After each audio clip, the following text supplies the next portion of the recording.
Hey guys, what the fuck is up, you guys? My name is Eman6442 and welcome to the final Professor Layton game. Well, the final main game. I will be doing a review on Layton's Mystery Journey, but that's not really a main game, but whatever. This is the last of the main 6 games. I'd first like to say I made a Discord. I know I advertised it in a few previous videos, but this is the first video that I made after making the Discord, so I'll just talk about it here. Right now it's just me and my friends, but if anyone wants to join, feel free. The link will be in the description. Now on to the actual review. So, I'd first like to say, in relation to the game, that there are major spoilers to Last Spectre and Miracle Mask, so if you haven't played those games, why the fuck would you play Azran Legacy, or watch this review? Really, I'd recommend playing all 5 previous games, then playing this one. I mean, since that is why this is the last one. This game was a long time coming for me. I don't remember when I became a Layton fan originally, but I do remember getting my first 3DS along with Miracle Mask for Christmas 2012. And I already played at least a few of the games before that. So by the time Azran Legacy came out in 2013 or 2014 in North America, I already played all the games leading up to it, I think. I was really excited for this game, but for whatever reason, I never played it. Until now, that is. I'm kind of glad I didn't play it until now, because after playing all those games, I have a clear opinion on this game, I guess. Because this is not a standalone game. This is the culmination of all of the previous 5 games. Even though it is the 3rd game in the timeline, this is definitely the last hurrah for the series. So before I played this game, I heard many things about it. Well, actually, the only thing that I really heard about it is that it's one of the worst games in the series. I'll say my thoughts about that later, but let's just say this is definitely the hardest Layton game to review because of how polarizing it is, as well as many things I have to say on it. Alright, so this is the 3rd game in the prequel trilogy and the last in the entire series. A lot of things built up from the previous games, and was it all worth it? Honestly, it's really hard to say. This game is very dividing. I've been divided on games in the past, but with my attachment to this series, it makes it way harder. The game is definitely the most unique and different out of any of the Layton games. It starts off, of course, by Layton getting a letter from Professor Sycamore, who found a mummy frozen in solid ice in Azran ruins. Sycamore is an archaeologist, just like Layton, but he specializes in uncovering the secrets of the Azran, who are this ancient race that predates humans by millions of years. Why we haven't heard of them until the 5th game? I don't know. The main thing in this game is the fact that you travel across the world to multiple sites of Azran ruins. Now this is not a bad concept, but for a Layton game, I'm not a fan. One of my favorite things about the Layton games is the setting, whatever town or city the game takes place in. St. Mystere, Folsense, Future London, Mistallery, Montador, and if you want to count the other places, Present London, Dropstone, and Stansbury. All those places you spend the majority of time in, and all the other places I mentioned are still cool places in and of themselves. Each game has one main city that is the main focus of each game. That is the game's identity. And this game has no identity. There are 9 places you travel to. 9! In the previous games, the most was like 3. In Diabolical Box and Last Spectre, you spent a bit of the game in London, but London doesn't really matter compared to the main place. In Diabolical Box, you also go to Dropstone along with Folsense, and you spend a bit of the game on the Molentary Express. But that game was very balanced. Dropstone is a nice little town, and you spend just enough time where it's memorable, but not too much that it takes away from the main focus, Folsense. Dropstone is not that unique of a town, but it doesn't have to be. You spend half the game in Folsense, which is a great town. I'll admit, it's not as developed as some of the other places in the series, but it's still great. Even if the 9 cities in Azran Legacy were interesting, I still don't like the fact that you go to 9. Every single place is severely underdeveloped. What's worse is half the places are completely boring. Only a few feel like genuine Layton settings with a cool mystery to solve. I'll get to each place as we go on. Layton, Luke, and Emmy travel on the Bostonius, Sycamore's personal airship. With Sycamore's butler, Raymond, they travel to Fronenberg to meet Sycamore, which at first I thought was going to be the main area of the game, but again, there is no main area. Fronenberg is the first of many forgettable places. This is just the generic snow town.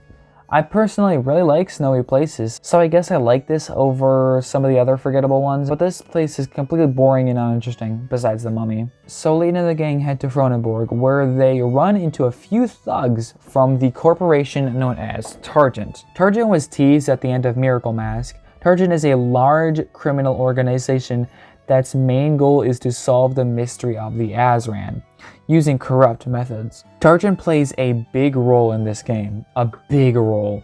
This is a big game. There's a lot going on. So the gang comes across these Targent henchmen, Macaw, and Robin. I like the idea of Targent, but these two characters are not a good look for the organization. These two are just annoying, bumbling idiots.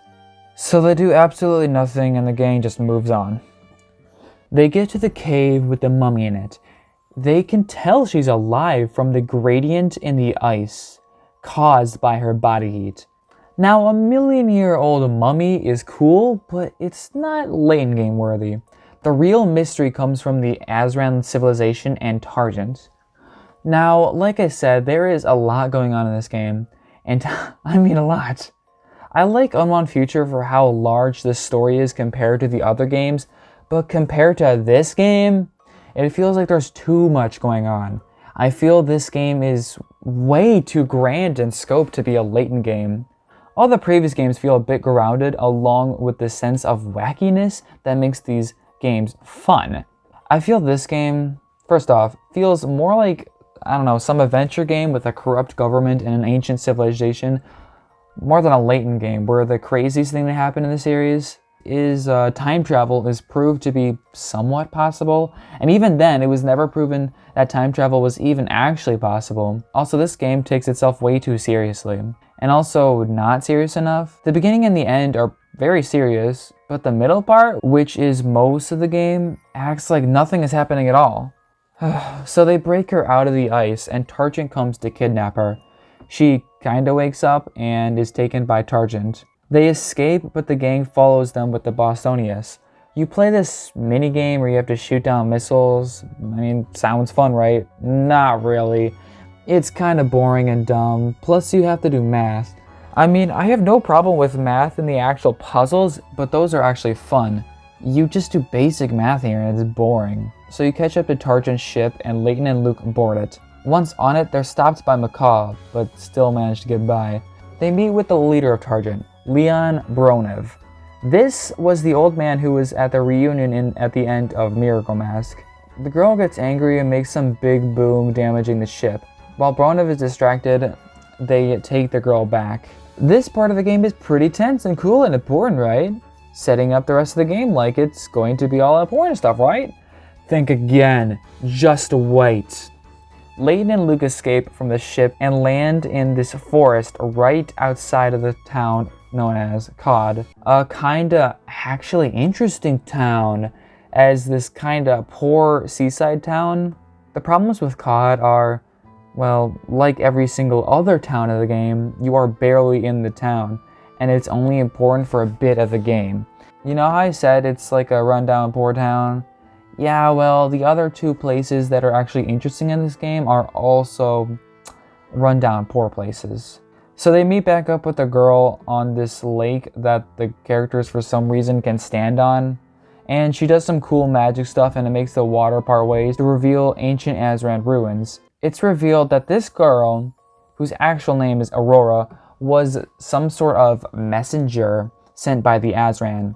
what her purpose is and what she's supposed to message is a mystery. And the problem is she has amnesia.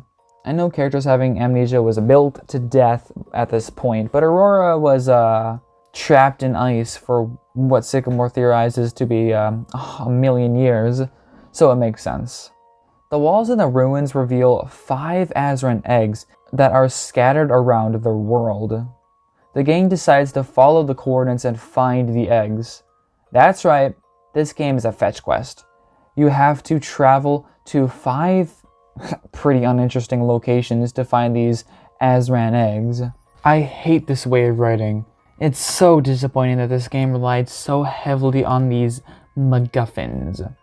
There were MacGuffins in Layton games in the past, like the Golden Apple, Diabolical Box, or Miracle Mask, but those games were more about the experience surrounding those items. The Diabolical Box ended up being important for a completely different reason that was initially intended, and the Golden Apple turned out to be a human, not an object. Those MacGuffins were actually well written into the plot and had this cool mystery surrounding them. But this game was just like, go fetch these eggs. Like, bitch, I don't want to. I want a cool, interesting mystery to unfold with a great cast of characters to inhabit it, including my favorite professor and apprentice duo with Layton and Luke. I don't want to go to 5 boring locations just to find these eggs. I also hate how during this part of the game, Aurora is just kind of forgotten about as the mummy that caused the whole game to take place and is just subjected to be another tag-along in the party. She just kind of adapts to the world as it is, even though she lived a million years ago. I like her character in the beginning and end, but she's just ruined in this part. Before we go on this fetch quest, we must go to London to get supplies for this epic journey. Seeing London in 3D is pretty cool, honestly. There's not much that we haven't seen already, but I mean, it's still cool. I also like the remixed version of the song More London Streets, but of course the original was way better. Also, pet peeve, but when you go to London in Last Spectre, it plays More London Streets, which is the theme of Future London from Unknown Future. I know it's the more iconic one, but you're not in Future London, you're in present London, so it should play London Streets, not More London Streets. But whatever, it doesn't matter. So when they arrive, Aurora wanders off to the museum because she senses the presence of an Azran artifact. But there has been a robbery at the museum and they cannot enter.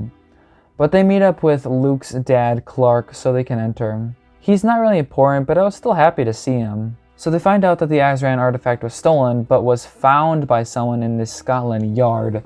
But part of that artifact was replaced with fakes. So Layton suspects that a member of Scotland Yard is working for Targent, and Layton deduces that it is Bloom. We get a scene of Layton revealing that Bloom is the Targent agent in the classic Layton fashion of him saying, "And that person is you," or something along those lines, with him pointing his finger. But it's weird because this scene acts like it's one of those scenes, but it's still the beginning of the game, and they usually only happen at the climax, but maybe there's 2, so let's go on.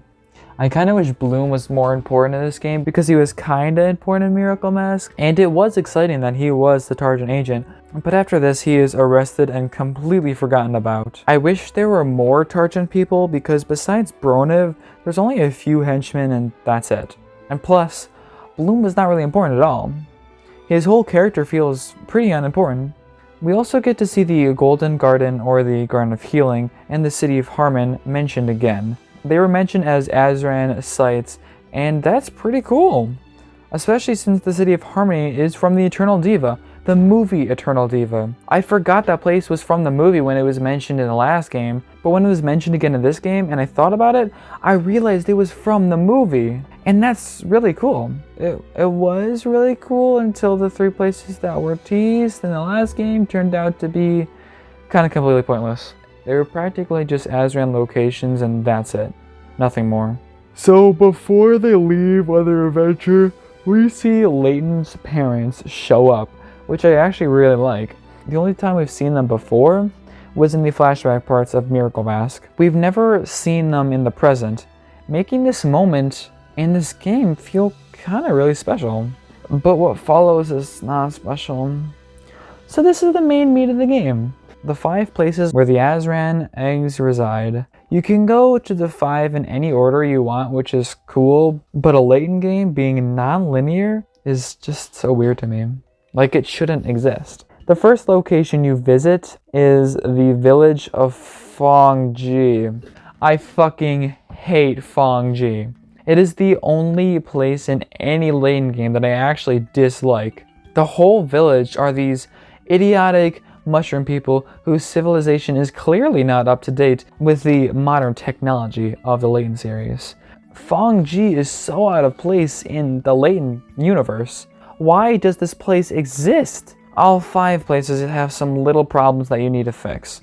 They're not even really little mysteries to solve. They're really stupid. Like in Fong-fucking-G, their leader is being pissy and everyone is trying to make him laugh. I'll admit, the Layton duck scene is pretty funny, but in context, it's so stupid. As it turns out, he is just going blind, and that Layton just makes him glasses and he gives Layton the egg. What? Why? I hate this so much. Oh, this is so idiotic. Why should I care about these people and their stupid blind leader? Also, the actual place is really uninteresting. It's just a generic jungle place. It's nothing to it. Give it a 3. Okay, I can complain about Fongji all day, but let's move on. So the next place is Sangrio, and it's just a generic island town. The egg has a shit ton of merchandise based off the egg because it was what made the town as popular as it is. In Sangrio, the real egg is passed around from person to person, and you have to solve the mystery of who has it. But the mystery practically solves itself and is really uninteresting anyways. At least in Fongji, you go to Azran ruins, even though they were pointless, but in Sangrio, you don't. So the third town is Torito, and it's just a generic western town. When you arrive, Layton says they might have to go on an adventure to find the egg, and it kind of got me excited, but as soon as they arrive, fucking Red 13 from Final Fantasy VII shows up and has the egg around his neck.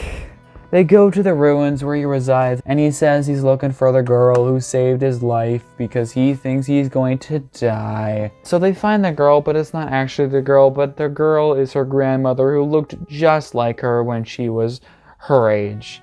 So she took back the egg, and oh my god, he's all better. The egg necklace was just choking him, so they take the egg. The next town, Hoogland, is definitely the most interesting so far, but it's not saying much. The problem here is that just like Fongji, this village feels really out of place.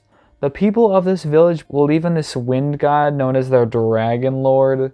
This woman is getting married to the fucking Dragon Lord, but not really. The Dragon Lord doesn't actually exist, obviously. It's just some broken Azran machine. Aurora fixes the machine and gets the egg. Next.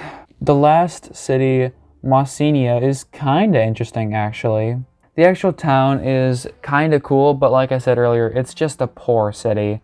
But this time it's medieval for some reason and has Attack on Titan walls around it. In Mausinia, all the adults have been asleep for the past week and all the kids can't do shit. I actually forgot why this is going on, so I had to look it up. All the adults are in this coma and the gang wakes them up by filling some waterways. So after we finally have all 5 eggs, Aurora attempts to unlock the power of them. But she finds out one is a fake. They go back to the Azran Dome in COD, and it tells them one of the eggs was taken by Targent. So they go to the Targent home base, the Nest. The Nest is the last of the poor cities, but this time it is run by Targent. And for some reason, Scotland Yard and the police have not found this place. Like, it's a massive city. It's a really cool place, but it just feels like Gotham or Migdarg Jr. If we spent more time in it, it would be a lot more interesting, but we don't. They meet up with Macaw and Robin again. Layton realizes that the people in Targent don't actually have a choice to be in it or not. So Layton reasons with Macaw and Robin, and Macaw lets them into Targent's head building. Macaw and Robin aren't really important characters, but I liked this arc in their characters. Oh my god. So now we get into the spoiler section. Oh my god, this is gonna be long. So the gang scales the giant tower, and at the top they meet Bronov. For whatever fucking reason, he plays a game of wits with Layton, and whoever wins the game gets the egg, and of course, Layton wins. Bronov shows footage of Layton's parents, signaling that he has them in captivity, but Layton knows that that footage shown was from an event that took place a week ago. Wait, they said today is the day we brought little Herschel home. Brought Herschel home. I'm sure it's not important at all. So Bronov just fucking leaves. Like, are you going to try to kidnap Aurora? I don't understand why he just gave Layton the egg and didn't do anything about Aurora. This shit doesn't make any sense. Layton unlocks the 5 eggs in a rather easy puzzle. Aurora has another epiphany and realizes that this Azran secret may not be so beneficial for the human race, in a rather dark scene that actually hints at her taking her own life after she remembers who she really is and what the Azran secret is. I do really like this scene, but it's completely forgotten about immediately after it happens. You could feel the tenseness of coming so close to finding out the secret at long last. Alright, so Professor Sycamore, the man who has been with you the whole game, and apparently is a renowned archaeologist, reveals himself to be none other than Descalay. Oh my god. Honestly, I saw this coming. Not at first, but once I thought about it, I realized that it made so much sense. Especially since Raymond is both Descalay and Sycamore's butler. The reveal was not as obvious as Randall being the masked gentleman, but this was quite obvious. I think this reveal could have been handled a lot better, but it definitely could have really worked. So Descalay escapes with the eggs, which have now formed an Azran key. Layton constructs this paraglider out of a dinosaur skeleton and chases after him. I don't know if I'm reading too much into it, but this feels like a callback to Curious Village, and I really like that. Layton and Descalay duke it out in another sword fight. This fight is cool, but it's not as good as the one in Eternal Diva, or especially the one in Diabolical Box. Also, it's weird how Layton is so quick to attack Descalay. Like, I get it, he's the villain, but Layton is a rational person, and it seems like Descalay has his fair motives. It feels a bit out of character for Layton to just attack Descalay out of nowhere. Descalay escapes, and the gang chases him to the cave in Fronenborg. I like how the game starts and ends in Fronenborg. It brings the game around full circle. So inside the cave, they confront Bronov again, and Emmy betrays Layton and takes Luke hostage. Now this I wasn't much of a fan of. Emmy was not a great character, but I didn't dislike her or anything. But this feels so tacked on. This was so unnecessary. I mean, it's not so bad because Emmy is working for her uncle, Leon, and just wants to bring him back to sanity. If she was actually evil, I would have hated this. But she's not, so it's not that bad, I guess. Bronov looked after Emmy since she was little, before he went crazy and was obsessed with the Azran. Most of the Layton villains have turned out to be not truly evil and just hurt or want revenge or something. Though I really liked all the villains up to this point, like Anton, Dimitri Allen, and Clive are so well written, but I was kind of tired of those type of villains, if I'm being honest. But Bronov felt like one of those irredeemable villains, like the ones who were truly bad at heart. Similar to Bill Hawks, who was such a well-written character, but you just have to hate his guts. And Levin Jakes, who is not that good of a villain, but he fits the description. I really wanted Bronov to be one of those types of villains, but he has a bit of a connection with these characters, so it's hard to say yet. Emmy kidnaps Luke, but lets him go because she doesn't want to hurt him. Layton and Descalay team up to stop their common enemy, Bronov. It's kind of weird for Layton just to team up with Descalay. It makes his character quite a bit less of a villain, I guess. So the three of them go through a series of mildly challenging puzzles. Descalay receives a severe injury and reveals his true identity. This right here is the biggest plot twist in Layton history. Not just Descale's identity, but everything surrounding it. So Descale reveals himself to be Layton's older brother. Layton and Descale were separated from a young age. Layton was separated from his real parents. That's right, Layton is adopted. His real father is Leon Bronev. When they were kids, Leon was an average archaeologist who was studying the Azran, but he and his wife were kidnapped by Targent. Leon's wife eventually died, and he became the head of Targent. And this is where his descent into madness started. This is crazy. Out of nowhere, this shit is revealed. This is such an odd concept. Did it need to happen? No, not really. It felt kind of pointless. Like, did Layton really need to be Leon's son? It feels like a plot twist just for the sake of a plot twist. I'm not all against it though. It could have worked, but here there are a few flaws, making it less good. First off, it is revealed that Layton's real name is not Herschel. That was Descale's real name. This is completely pointless and changes nothing. Descale's name could have still been Jean or something like that, and Herschel's could have stayed Herschel. There was no point in this name change. The next problem is Layton's age and awareness of the situation. Layton's adopted parents said it's been over 30 years since they took Layton home, so I'm just going to say it's been 30 years. Since it's stated that this game takes place a few months after Miracle Mask and Layton was 35 in that game, I'm assuming he's still 35. And I'm assuming that Layton was 5 years old when he was adopted. Layton was shown to be aware of this situation during the flashback, but he apparently doesn't know that this happened in the present day. I feel like this would work better if Layton was maybe a baby. So this reveal would make more sense, because obviously it's not like he would remember anything that happened at that young of an age. Also, in the flashback, we see Descale, or the real Herschel, saying, "Your name is Herschel now. You are going to be adopted by the Layton family now." But in the present, he's all like, "You stole my name and my life." If he had more resentment against the name change and Layton being adopted, then I think his reasons for hating Layton would be more justified. Well, the name change shouldn't even be there in the first place. That was completely pointless. Honestly, I do like the idea of Descale being Layton's brother. I think that was a cool concept, but the adoption thing was eh. It wouldn't be that bad in my opinion if it was handled better. Plus, it feels so tacked on to this game. Obviously, this was not planned out from the beginning. I do like Descale's motives though. It was to find the Azran secret and stop his father. But I wish his goal was a little more villainous. He really just wants to stop his father, who is the true villain. I do like his grudge against the Azran though. It's different from everyone who is so infatuated with them.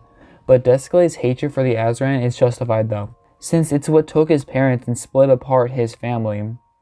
So Descale stays behind while Luke and Layton try to catch up with Bronev. I like how this part is just Layton and Luke, no one else, bringing the series back to where it started. Once at the end of the cave, there is this large chamber. The walls state that the final key is the blood of the Guardian being Aurora. Bronev forces Aurora into the chamber, and he is supposed to pierce her heart with a blade. I was really worried that he was not going to do it or he was going to chicken out.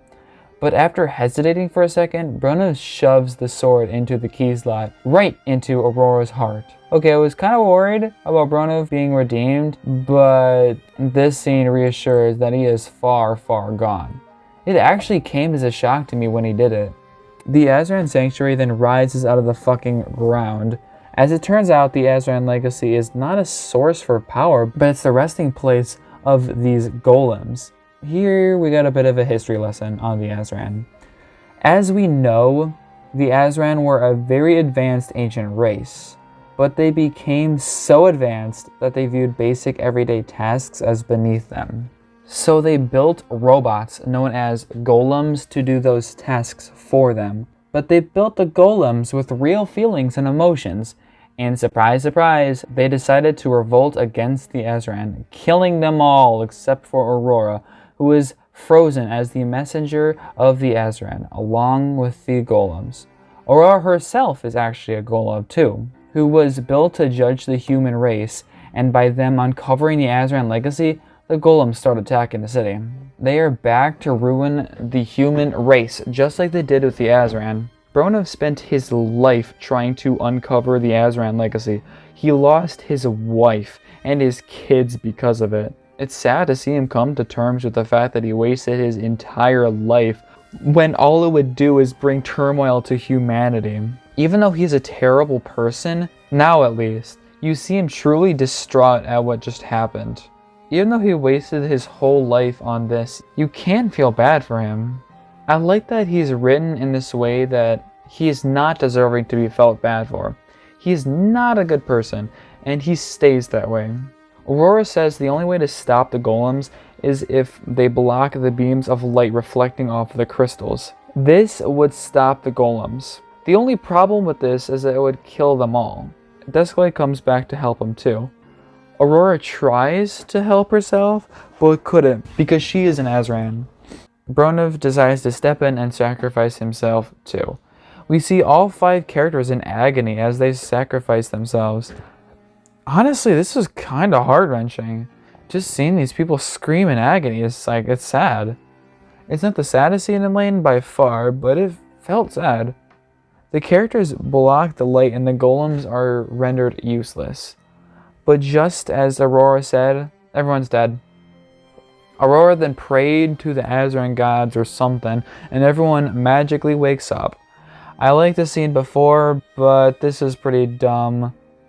Obviously, we can't have Layton and Luke die because prequels, but everyone else is alive too. I was surprised that no one died. This game is full of plot twists, but surprisingly no one died at the end. Oh wait, Aurora dies. She has fulfilled her duty as the last Azran, and she is no longer needed, so she just dies? It's kind of cliche and dumb that she just fucking dies. It's even more cliche and dumb that Luke starts fucking sobbing when she dies. Like, bitch, you've known her for like a week. So they escape the sanctuary while Desclée stays back for whatever reason. His goal for doing this is just non-existent. I wish his motives were more clear now that his character has been redeemed, but nope, he's just gone. On land, we see Bronov get arrested. He reveals Layton's real name, Theodore Bronov. As much as I dislike Layton's name change, I think Theodore is the best name for him other than Herschel, I guess. But he will always be Herschel to me. Leighton, like a fucking Chad, says, "No, my name is Herschel Layton." Okay, this is the perfect response for Layton. He can't accept this man as his father, and never will, but he's willing to give the man a second chance. Now, this is the Layton that I know. I honestly like Bronov's character a lot. I thought I wouldn't, but he is probably the best written character in the game.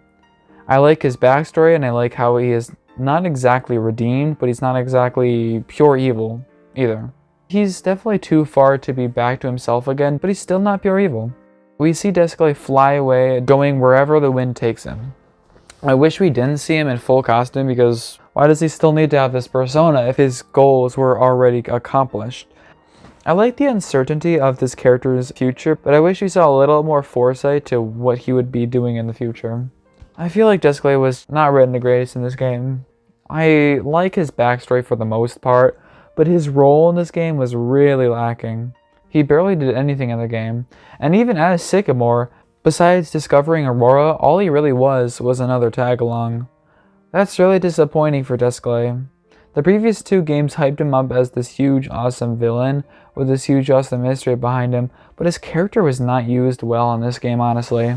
His backstory I liked for the most part, but that's just it. We get one last scene with Layton and Emmy. Emmy says that this is her last adventure with the professor. Her character was weird in this game.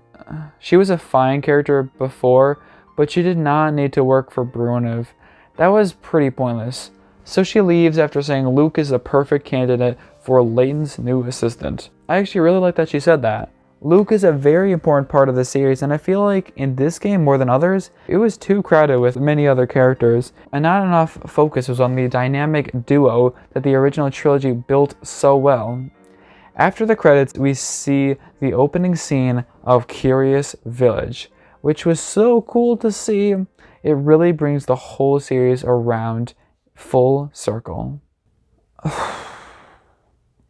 This is by far the most dividing Layton game I've ever played.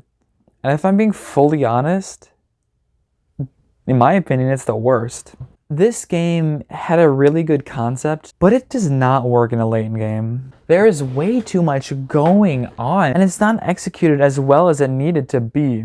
Many things work, and many things don't. The main meat of the game, being the egg collecting, was boring and uninteresting. The story felt way too fantasy-like. The rest of the Layton games were all somewhat grounded. It was just enough where the games felt like they could take place in 1960s England. This game lacks its own identity compared to the rest. The story is weirdly paced. The beginning and especially the end, a shit ton happened, but in the middle, it was completely dry. There is no big Layton reveal like he always does. This was the first and only game where he doesn't expose someone as being the villain. Unless you count Bloom, but that was very early on and was pretty much pointless. Also, another issue is so much happened in this game and so much was revealed about the characters that it's weird going back to the original trilogy where none of that even existed yet. Also, after this game comes Curious Village, the most basic and simple game in the series. It's just weird to think about going from solving the mystery of an ancient race to solving an inheritance dispute. But that is the problem of having prequels that weren't planned out. I'm gonna give Professor Layton and the Azran Legacy a 7 out of 10. This game was pretty disappointing to me, but it wasn't terrible. It wasn't even bad. It's just so odd. So much works, but so much doesn't. But I'm honestly so glad to be done with the Layton games. Oh, wait.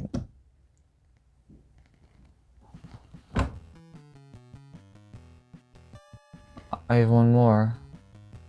Shit.